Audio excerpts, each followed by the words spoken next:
আমার আপনার নবী শেষ নবী, ছলে বলে কলে কৌশলে যে পদ্ধতিতেই হোক না কেন নবীজিকে শেষ নবী বলে মানতে চায় না। বলেন তারা ইমানদার না কাফের? যদি দাড়ি টুপি থাকে, জুব্বা থাকে, কিন্তু খতমে নবুয়তকে অস্বীকার করে, তারা ইমানদার না কাফের? যেই সূরাতে, যেই পরিচয়ে, যেই লেভেলেই থাকুক না কেন এরা কাফের, কোনো সন্দেহ নাই। সাথে সাথে আমার আপনার নবীজিও বলেন, ইন্নামা বুইসতু লিউতাম্মিমা মাকারিমাল আখলাক। নবীজি সাল্লাল্লাহু আলাইহি ওয়াসাল্লাম বলেন, আমাকে যেমন উত্তম চরিত্রে পূর্ণতা প্রদানার্থে প্রেরণ করা হয়েছে, সাথে সাথে নবীজি বলেন, আনা খাতামুন নবিয়্যিন লা নাবিয়্যা বাদি, আমি শেষ নবী, আমার পরে আর কোনো নবী নাই। এখন আমাদের দেশ সহ গোটা দুনিয়া একটা গ্রুপ আছে, গোলাম মোহাম্মদ কাদিয়ানির অনুসারী। এই কাদিয়ানিরা কথার মার পেচে খতমে নবুয়তকে অস্বীকার করে। অনেক সময় সাধারণ মানুষ বুঝতে পারে না, সাধারণ মানুষ অনেক সময় ধোঁকায় পড়ে যায়। এজন্য আমাদের বাইতুল মুকাররমের সম্মানিত খতিব, এই পৃথিবীর অন্যতম একজন মুহাক্কিক বুজুর্গ আলেমে দ্বীন, তিনি বলেন, ভিডিও দেখে ওয়াজ শোনার ব্যাপারে সতর্কতা করেছেন উনি। যদি ওই ব্যক্তি সম্পর্কে আপনার জানা না থাকে, খবরদার, তার আলোচনা শোনা যাবে না।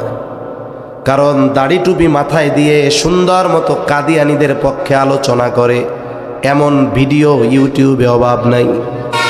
সাধারণ মানুষ কথার মারপেচ না বুঝে উল্টা উলামায়ে কেরামের প্রতি বিদ্বেষ লালন করে বলে, দেখ এরাই তো কইল এরা নবীরে শেষ নবী মানে, কিন্তু হুজুররা কয় মানে না। বিষয়টা হলো, ওরা যে কথার মার পেছে খতমে নবুয়তকে অস্বীকার করে, এটা বোঝার মতো ইলম জ্ঞান অনেক ক্ষেত্রে সাধারণ মানুষের মধ্যে থাকে না। এজন্য উচিত, এটা ঈমানি দায়িত্ব, কাদিয়ানীদেরকে রাষ্ট্রীয়ভাবে কাফের ঘোষণা করা। অনেকে প্রশ্ন করে যে হুজুর ওরা তো কাফের, রাষ্ট্রীয়ভাবে কাফের ঘোষণা করলেও কাফের, না করলেও কাফের।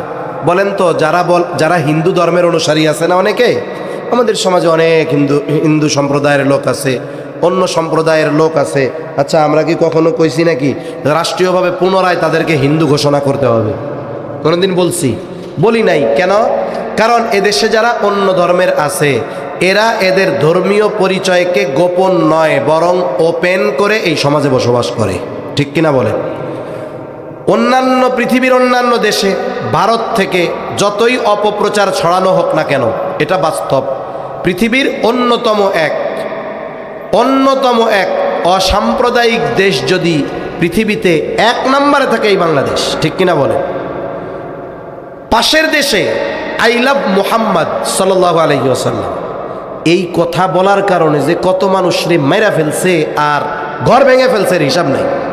অথচ বলেন তো, ওই দেশে এত পরিমাণ জুলুম মুসলমানদের উপরে, এই বিষয়টাকে কেন্দ্র করে আমরা অথবা আপনার মসজিদের খতিব অথবা আপনার এলাকার কোনো ইমাম বলছে যে যেহেতু হিন্দুরা এই কাজ করতেছে ওদের উপরেও সাইজ কর। কোনোদিন আমরা বলছি? কোনোদিন আমরা বলি নাই।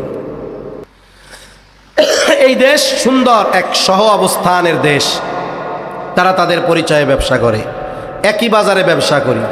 যদি প্রয়োজন হয় অনেক সময় তাদের দোকান থেকে আমরা জিনিসপত্র খরিদ করি, কিনি না, তারা আমাদের দোকান থেকে কিনে। এই যে এক সহ অবস্থানের উজ্জ্বল দৃষ্টান্ত। অন্য ধর্মাবলম্বীদের প্রতি তো আমাদের এমন কোনো কথা নাই।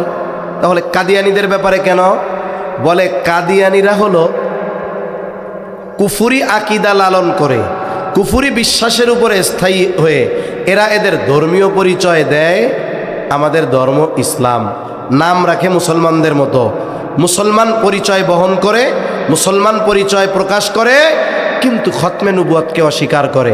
এখন বলেন, খতমে নবুয়তকে অস্বীকার করে নিজেকে মুসলিম, নিজের ধর্ম ইসলাম এ কথা বলার কোনো সুযোগ আছে? মানুষ হিসাবে এই দেশে নাগরিক অধিকার পাওয়ার অধিকার তাদের আছে। আমরা বলি নাই কখনো যে দেশ থেকে তাদের বাইর করে দেন, মাইরা ফেলেন, এই করেন সেই করেন, আমরা কখনো বলি নাই। আমরা শুধু বলেছি যেহেতু কাদিয়ানি এটা ইসলাম ধর্মকে গোপন করে নতুন এক ধর্মমত, এজন্য তাদেরকে তাদের সঠিক পরিচয়ের আলোকে এই সমাজে বসবাস করতে হবে। ঠিক কিনা বলেন? রাষ্ট্র কি কখনো বলবে হিন্দুরা মুসলমান? রাষ্ট্রের কথা বলার অধিকার আছে? তাইলে কাদিয়ানি যারা খতমে নবুয়তকে অস্বীকার করে, রাষ্ট্র কি তাদের বলতে পারে তোমাদের রাষ্ট্র ধর্ম ইসলাম?